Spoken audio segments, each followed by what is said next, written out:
Good morning, friends. In this lecture, I'm going to discuss about the Ramachandran plot, which is very important topic in the CSIR UC NET. I am Dr. Meenu Walia, PhD Microbiology. Please like and subscribe my this channel, in which I'm going to discuss about various topics which are very frequently coming in CSIR UGC NET. Okay. So in Ramachandran plot, basically we are dealing with the protein structure.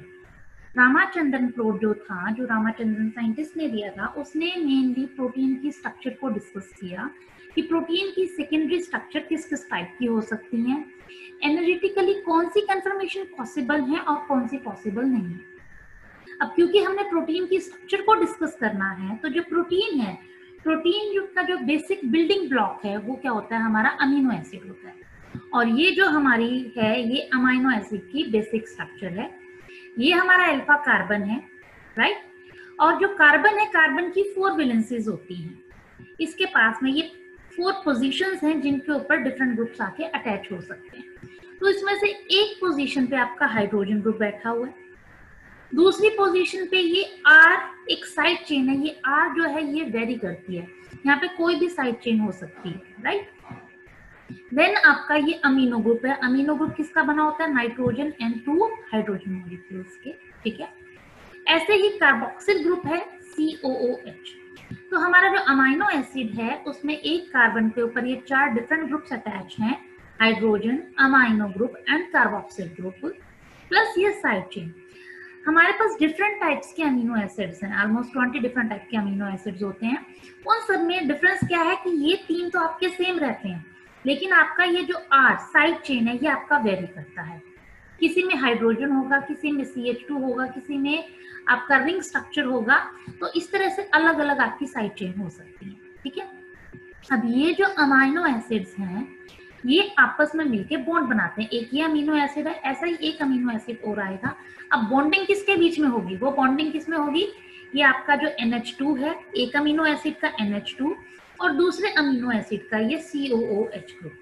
ये दोनों आपस में react करेंगे और react करके आपका क्या होगा, हाइड्रोलिटिक रिएक्शन होगी। उसमें ये यहाँ से हाइड्रोजन और यहाँ से आपका OH, यहाँ से हाइड्रोजन निकलेगा और यहाँ से आपका OH रिमूव होगा। तो ये H और OH मिलके क्या बना देंगे, आपका वाटर मॉलिक्यूल बना देंगे, राइट। तो जब भी आपका कोई बायोलॉजिकल मॉलिक्यूल आपस में कंबाइन होता है तो एक वाटर का मॉलिक्यूल रिलीज होता है। तो ये यहाँ से हाइड्रोजन रिलीज हो जाएगा, यहाँ से OH, दोनों कंबाइन करके वाटर बना देंगे H2O। और ये जो बॉन्ड बनेगा पीछे, ये NH और ये CO, तो ये CONH, ये हम इसको क्या बोलते हैं, पेप्टाइड बॉन्ड बोलते हैं। तो जब आपके 2 अमीनो एसिड आपस में कंबाइन करते हैं, ठीक है, तो आपका एक पेप्टाइड बॉन्ड बनता है।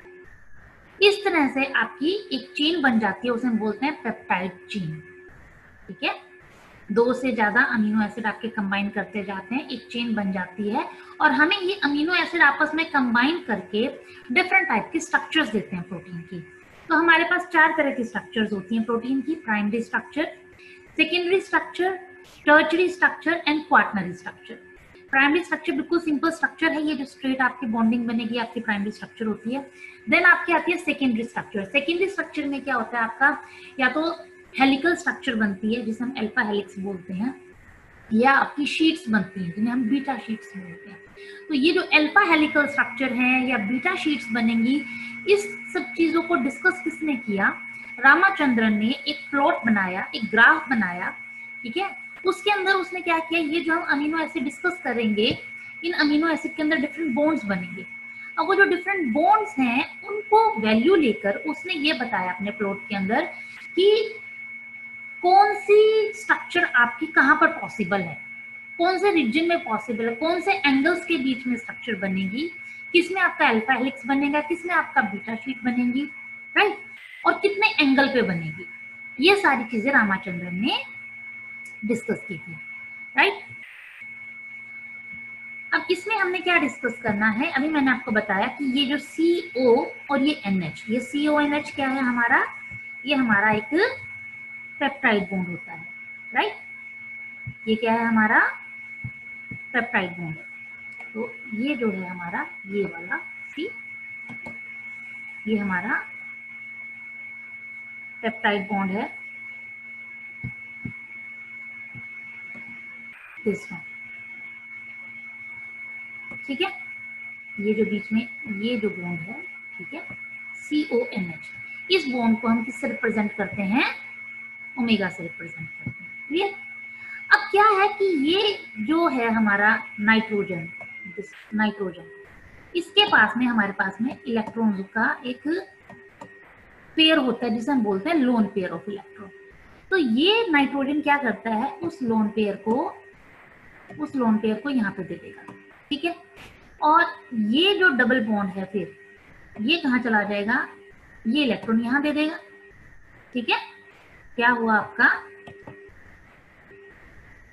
कि जो नाइट्रोजन है, नाइट्रोजन के पास में आपका क्या होता है, लोन पेयर होते हैं, ठीक है, ये लोन पेयर्स हैं। तो नाइट्रोजन अपना ये लोन पेयर यहाँ पर देगा इस बॉन्ड को, तो यहाँ पे ये डबल बॉन्ड बन जाएगा, ठीक है। जैसे ये डबल बॉन्ड है ना, ऐसे ऐसे यहाँ पे डबल बॉन्ड आ जाएगा, क्योंकि एक जो बॉन्ड है वो आपका 2 इलेक्ट्रॉन से मिलकर बनता है। तो ये दोनों बॉन्ड जब यहाँ आ जाएंगे तो यहाँ पे एक बॉन्ड ऐसा और बन जाएगा।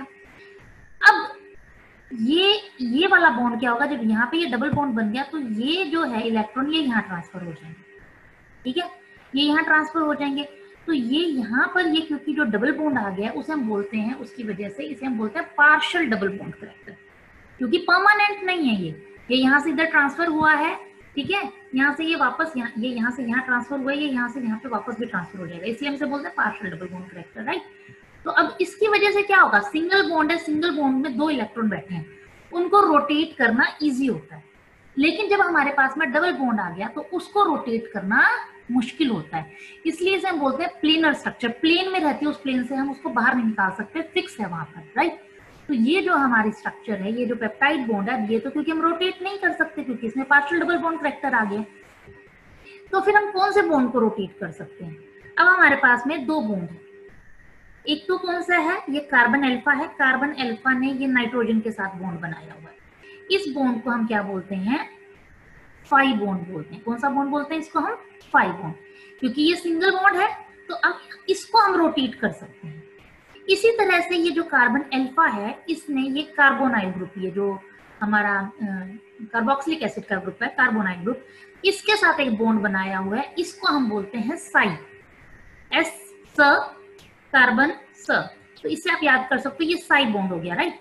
तो ये जो साई बॉन्ड है इसको भी हम रोटेट कर सकते हैं। तो अब हमारे पास 2 बॉन्ड है, एक कार्बन अल्फा और नाइट्रोजन के बीच में, और दूसरा carbon alpha and carbonyl carbon के बीच में, फाई एंड साई बॉन्ड, इनको हम रोटेट कर सकते हैं। अब इन बॉन्ड्स को हम कितना रोटेट कर सकते हैं, हम इन्हें 0 डिग्री करेंगे, 90 डिग्री करेंगे, 180 करेंगे।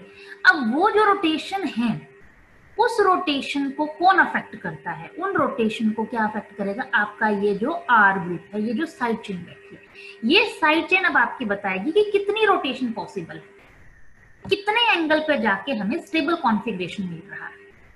क्योंकि अगर तो चेन छोटी है, अगर तो सिर्फ हाइड्रोजन ग्रुप बैठा है आपका, तब तो क्या है, आप उसको रोटेट कर सकते हो, कोई प्रॉब्लम नहीं आएगी। लेकिन अगर एक बल्कि ग्रुप आपने वहां पे बिठा दिया, बड़ा ग्रुप बिठा दिया, उससे क्या होगा, या तो वो ग्रुप क्या करेगा, इसकी रोटेशन को अफेक्ट करेगा, या इसकी रोटेशन को, या हो सकता है दोनों की रोटेशन को अफेक्ट करेगा। क्योंकि अगर 2 ग्रुप बिल्कुल पास पास बैठे हैं तो वो रोटेट नहीं कर पा रहे, उसे हम बोलते हैं स्टेरिक हिंड्रेंस।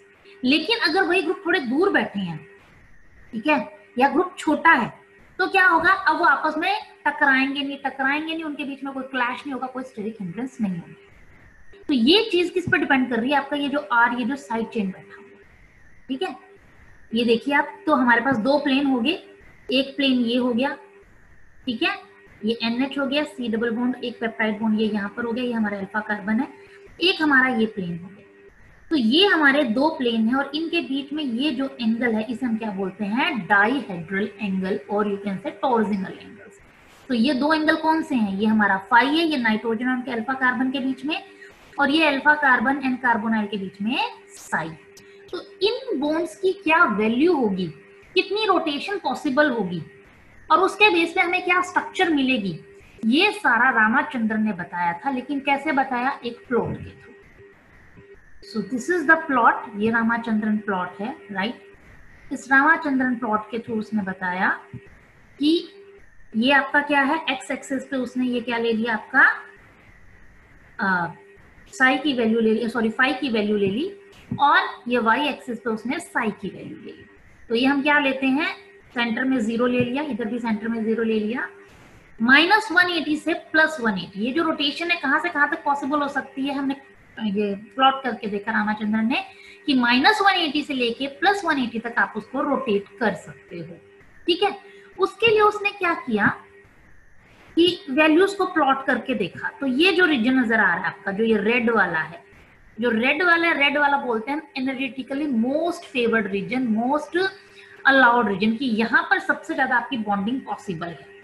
ठीक है, यहाँ पर सबसे जो आपकी स्टेबल स्ट्रक्चर्स हैं वो बनती हैं, यहाँ बीटा में बनेगी, यहाँ पे सबसे ज्यादा आपकी डॉट्स प्रेजेंट होंगी, ऐसे ये वाला जो रीजन है। तो ये आपका जो ये क्वाड्रेंट हो गया, first, second, third and fourth. तो ये जो आपका फर्स्ट क्वाड्रेंट है, इसमें आपकी ये बीटा शीट है। बीटा शीट दो तरह की होती है, एंटी पैरेलल एंड पैरेलल। तो एंटी पैरेलल थोड़ी ऊपर होगी, पैरेलल थोड़ी नीचे होगी, राइट। और एक ये रीजन है, यहाँ पर भी आपकी ये स्ट्रक्चर, इसके कंपेरेटिवली ये तो मैक्सिमम अलाउड रीजन है, ये उससे कम अलाउड रीजन है। ऐसी अल्फा हेलिक्स स्ट्रक्चर के लिए ये राइट हैंडेड है और ये तुम्हारा लेफ्ट हैंडेड है। अब आप ये देखिए कि यहाँ पर वैल्यू क्या है आपकी, साई की वैल्यू भी माइनस है और फाई की वैल्यू भी माइनस है। यानी अगर हमारे पास सपोज -60 है एंड साई एंड -65 है, या -120 साई है, -125 है, तो हमें right handed alpha helix structure मिलेगी। आप डेटाबेस में जाओगे, वहां पे अपनी वैल्यू डालोगे, अगर आपको दोनों वैल्यू माइनस में है तो नो डाउट आपको ये क्या मिलेगा, राइट हैंडेड। लेकिन अगर यही दोनों वैल्यू प्लस की हैं, साई एंड फाई की, तो आपको क्या मिलेगा, लेफ्ट हैंडेड। अगर दोनों वैल्यू प्लस की है, आपका सेकंड क्वाड्रेंट होगा, लेफ्ट हैंडेड होगा। अगर दोनों वैल्यू माइनस की है तो राइट हैंडेड अल्फा हेलिक्स होगा।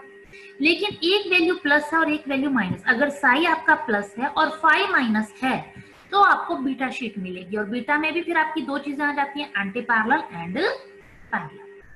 अब ये जो हमारा ग्राफ है, हमारे पास दो तरह के अमाइनो एसिड होते हैं, एल अमाइनो एसिड होते हैं, दूसरे हमारे पास डी अमाइनो एसिड होते हैं। एल अमाइनो एसिड बहुत कॉमनली हमारी बॉडी में मिलते हैं, बहुत कॉमनली बॉन्डिंग के अंदर इन्वॉल्व है। डी अमाइनो एसिड्स हैं वो सेल वॉल जो होती है बैक्टीरिया की, वहां प्रेजेंट होते हैं या कुछ एंटीबायोटिक्स में प्रेजेंट होते हैं। ठीक है, तो ये जो प्लॉट है ये हमारा एल अमाइनो एसिड के लिए। लेकिन जो हमारा डी अमाइनो एसिड होगा उसके अंदर क्या होगा, इस ग्राफ के अंदर थोड़ा चेंज हो जाएगा। क्या चेंज होगा, L and D amino acid तुम्हारे मिरर इमेजेस होते हैं। मिरर इमेजेस का मतलब कि अब जैसे मेरी मिरर इमेज है तो बिल्कुल मेरे से बिल्कुल सामने चीजें चेंज हो रही हैं। तो अब उस केस में क्या होगा, मिरर इमेज है तो ये वाला क्वाड्रेंट का मटेरियल यहाँ शिफ्ट हो जाएगा, ये मटेरियल यहाँ शिफ्ट हो जाएगा और ये मटेरियल यहाँ शिफ्ट हो जाएगा, इंटरचेंज हो जाएगा। यानी अगर क्वेश्चन आता है कि डी अमीनो एसिड के अंदर बीटा शीट कहाँ प्रेजेंट है, तो आप कौन से क्वाड्रेंट में लिखेंगे, इस क्वाड्रेंट में प्रेजेंट है, राइट। ऐसे ही अगर राइट हैंडेड अल्फा हेलिक्स पूछा जाता है तो एल अमीनो एसिड के अंदर तो वो इस क्वाड्रेंट में प्रेजेंट है, राइट, लोअर लेफ्ट के अंदर। लेकिन अगर डी की बात करेंगे तो राइट में अपर में प्रेजेंट है। तो D and L amino acid में ये आपका चेंज हो जाएगा, राइट। अब ये आपके डिफरेंट एंगल्स बताए हैं, इनकी बॉन्ड लेंथ बताइए कितनी बॉन्ड लेंथ है, ये वही अभी हमने पीछे डिस्कस किया, कितना हम इसको टर्न कर सकते हैं। ये हमारे अलाउड रीजन्स हैं ब्लू वाले, और ये जितना भी ये पिंक कलर का रीजन नजर आ रहा है ये डिसअलाउड है। डिसअलाउड अनफेवरेबल रीजन, मतलब कि यहाँ पर आपका कोई भी स्ट्रक्चर प्रेजेंट नहीं है। अच्छा, दूसरा एक चीज क्या है कि क्या क्वेश्चन पूछा जाता है, हमें ये तो पता होता है कि साई बॉन्ड है, फाई बॉन्ड है, राइट। कई बार बहुत सिंपल क्वेश्चन पूछ लेते हैं कि पहला बॉन्ड कौन सा आता है, एनसी अल्फा, सी अल्फा सी या सी एन बॉन्ड। तो पहला बॉन्ड हमारा क्या आ रहा है, एन सी अल्फा, राइट। पहला बॉन्ड क्या है हमारा, एन सी अल्फा है, और ये कौन सा बॉन्ड है हमारा, फाई बॉन्ड है। सी अल्फा सी बाद में आता है, ये कौन सा बॉन्ड है हमारा, साई बॉन्ड है, राइट। ये हमारे अलाउड रीजन्स है, डिसअलाउड। अच्छा, एक क्वेश्चन और बहुत फ्रीक्वेंटली पूछा जाता है कि ये जो आपके डाइहेड्रल एंगल्स हैं ये कहाँ प्रेजेंट है, ये हमारे बैकबोन में प्रेजेंट है। सेकेंडरी स्ट्रक्चर्स हमेशा बैकबोन, ये हमारी बैकबोन है अमाइनो एसिड्स की, जो प्रोटीन की स्ट्रक्चर बना रही है। ये हमारी साइड चेन नहीं है, ये साइड चेन है, साइड चेन में नहीं है, ये किसमें है, बैकबोन में। तो ये क्वेश्चन भी बहुत कॉमनली पूछा जाता है। देन कौन से एंगल्स में, अब आप ये देखिए कि ये आपका कितना एंगल 180 का है, तो ये डिस्टेंस देखिए, दूर दूर बैठे हुए, इनके बीच में कोई स्टेरिक क्लैशेस नहीं है, ठीक है। ऐसे ही यहाँ पे भी कोई स्टेरिक क्लैशेस नहीं है इस एंगल पे। लेकिन अगर साई एंड फाई 90 डिग्री पे कर दोगे तो ये देखिए नियर बाय आ जाएंगे, नियर बाय आने से क्या होगा, इनमें स्टेरिक हिंड्रेंस हो जाएगी, एनर्जेटिकली फेवरेबल नहीं है, ऐसे 0 डिग्री भी फेवरेबल नहीं है, राइट।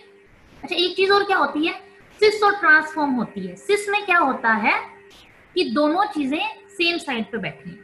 अब जब दो चीजें बिल्कुल पैरेलल बैठी हैं तो उनके अंदर क्या होगी, क्लैशेस होने के चांसेस ज्यादा रहते हैं। लेकिन यही हमने क्या बोला, एक ऊपर है एक नीचे है, राइट, ऐसे बैठा है कोई चीज, उसमें क्या होगा, क्लैशेस होने के चांसेस कम है, इसलिए ट्रांस स्ट्रक्चर ज्यादा फेवरेबल होती है, सिस स्ट्रक्चर फेवरेबल नहीं होती कंपैरेटिवली, राइट। फिर ये कुछ वैल्यूज हैं हमारी जिनसे हम बता सकते हैं इजीली कि कौन सी स्ट्रक्चर है। अगर आपको ये वैल्यू एग्जाम में दी हुई है तो आप इजीली बता सकते हो कि ये हमारा अल्फा हेलिक्स है और ये। अब अल्फा हेलिक्स की हमने बात की थी, अगर नेगेटिव है दोनों या दोनों पॉजिटिव है, यहाँ पे अगर हम दोनों नेगेटिव देख रहे हैं तो ये हमारा अल्फा हेलिक्स। बीटा की बात कर रहे हैं, एक नेगेटिव है एक पॉजिटिव है, कौन नेगेटिव होगा तुम्हारा, ये तुम्हारा जो साई है वो नेगेटिव एंड फाई तुम्हारा पॉजिटिव, राइट। ऐसे कोलिजन ट्रिपल हेलिक्स है, negative 51 degree negative and positive 153 के बीच में अगर आ रहा है तो हमारा कोलिजन की स्ट्रक्चर है। ऐसे बीटा टर्न की बात करते हैं, दो तरह के टर्न होते हैं, 1 एंड 2, ठीक है। अगर +1 है, 90-60 से -60 से -30 की वैल्यू आ रही है दोनों की, तो पॉजिटिव 1 है। अगर -90 0 है तो पॉजिटिव 2 है। टाइप 2 में क्या हो गया है, एक वैल्यू माइनस एक वैल्यू प्लस। तो इन वैल्यूज को आप रिमेंबर रखिए, याद रखिए, उससे आपको इजीली हो जाएगा कोई भी क्वेश्चन अटेम्प्ट करना। अब क्या होता है कि अमीनो एसिड तो हमारे पास 20 डिफरेंट टाइप के, लेकिन मेनली हम डिस्कस करते हैं ग्लाइसिन एंड प्रोलीन, क्योंकि जो ग्लाइसिन है उसकी स्ट्रक्चर सबसे सिंपल है। आप ये देखिए, अल्फा कार्बन है, ये हमारा अमाइनो ग्रुप है, ये हमारा हाइड्रोजन ग्रुप है और ये हमारा कार्बोक्सिल ग्रुप है, और ये जो साइड चेन है ये हाइड्रोजन ही है यहाँ पे। अब क्योंकि साइड चेन हमारी हाइड्रोजन है तो ये ज्यादा प्रॉब्लम हमें नहीं करेगी, कोई भी एंगल आपका बन सकता है, किसी भी रीजन में आपका ये इजीली पॉसिबल होगा। लेकिन अब आप देखिए प्रोलीन को, प्रोलीन की ये साइड चेन है, ये रिंग लाइक स्ट्रक्चर है। अब ये रिंग लाइक स्ट्रक्चर है, कॉम्प्लेक्स स्ट्रक्चर है, ये क्या करेगी, आपकी रोटेशन के अंदर प्रॉब्लम करेगी। अच्छा ये कहाँ पर अटैच कहाँ होता है, ये आपका प्रोलीन है, राइट। तो ये कहाँ अटैच है आपका, ये देखिए अमीनो ग्रुप पे अटैच है, अमीनो ग्रुप पे अटैच है, यानी ये वाला जो बॉन्ड है, कौन सा बॉन्ड आपका, फाई बॉन्ड। फाई बॉन्ड की ये रोटेशन बहुत कम होने देगा, फाई की तो फिर हो जाएगी, फाई की रोटेशन ये बिल्कुल लो अमाउंट में होने देगा। नेक्स्ट इसमें क्लियर हो जाएगा। ये ग्लाइसिन है, ग्लाइसिन देखिए कि चारों रीजन में अवेलेबल है, मोस्टली अलाउड है आपका। तो ग्लाइसिन एक ऐसा अमीनो एसिड है जो सभी क्वाड्रेंट में पॉसिबल है, सबसे ज्यादा पाया जाने वाला रेजिड्यू है प्रोटीन के अंदर। लेकिन प्रोलीन देखिए, प्रोलीन के भी हमने डिस्कस की कि ये साई की वैल्यू तो देखिए ज्यादा है, लेकिन फाई रिस्ट्रिक्टेड है, फाई सिर्फ इतने रीजन में, साई तो फिर इतने रीजन में। तो प्रोलीन आपका सिर्फ इस रीजन में मिलेगा, रिस्ट्रिक्टेड होगा, क्यों, क्योंकि इसकी जो साइड चेन है वो कॉम्प्लेक्स है। तो ये हमारा पूरा है कि ये हमारा अल्फा हेलिक्स हो गया लेफ्ट हैंडेड, कंक्लूड करते हुए। और ये आपका एंटी पैरेलल शीट है, ये पैरेलल बीटा शीट है, ये आपका टर्न है, बीटा टर्न है, ये आपका कोलेजन 310 हेलिक्स है, ये राइट हैंडेड अल्फा हेलिक्स है। तो इन वैल्यूज से आप इजीली बता सकते हो कि आपका कौन सा टर्न आएगा, कौन सी स्ट्रक्चर कहाँ पर पॉसिबल है। तो आई थिंक आपको क्लियर हो गया कि रामाचंद्रन प्लॉट क्या है, क्या इसका बेसिक है, कहाँ पर कौन सी स्ट्रक्चर पॉसिबल है। अब इस पूरे प्लॉट के ऊपर कुछ क्वेश्चंस हैं, वो हम अपने नेक्स्ट वीडियो में डिस्कस करेंगे, जो बहुत फ्रिक्वेंटली पूछे जाते हैं, उनसे आपको काफी हेल्प मिलेगी नेक्स्ट आने वाले एग्जाम के अंदर। तो अगर आपको ये टॉपिक पसंद आया है तो प्लीज आप इसे लाइक कीजिए, शेयर कीजिए, कमेंट कीजिए, और नेक्स्ट वीडियो आप जरूर अटेंड कीजिएगा, क्योंकि उसके अंदर हम क्वेश्चन डिस्कस करने वाले हैं। तो अब मैंने एक सीरीज स्टार्ट की है, उस सीरीज के अंदर हम डिफरेंट टॉपिक्स लेंगे जो CSI और UGC नेट के अंदर बहुत फ्रिक्वेंटली पूछे जाते हैं, जिसमें बच्चों को बहुत प्रॉब्लम आती है। तो हमारा पैटर्न क्या रहेगा कि हम पहले टॉपिक को डिस्कस करेंगे, उसके बाद हम क्वेश्चंस लेंगे। इसके अलावा भी अगर आपकी कोई क्वेरी है, कोई डाउट है, तो आप कमेंट बॉक्स में डाल सकते हैं, हम नेक्स्ट क्लास के अंदर वो डिस्कस करेंगे।